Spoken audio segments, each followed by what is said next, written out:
জয় বাবা চন্নেশ্বর, জয় বাবা চন্নেশ্বর, জয় বাবা চন্নেশ্বর।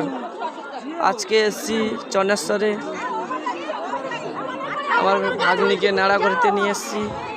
নেড়া করিয়ে এখানে স্নান টান করছে, এবার পুজো দেওয়া হবে। জয় বাবা চন্নেশ্বর।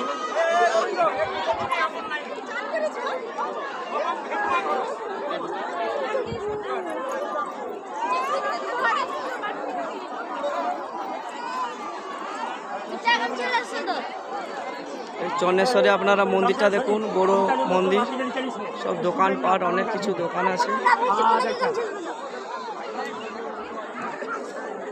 ভাই ভাগ্নি কোথায়? এই যে ভাগ্নি আমার, নেড়া করে এসেছি। হ্যাঁ ভাগ্নি, ধর সে তানে গাইরা।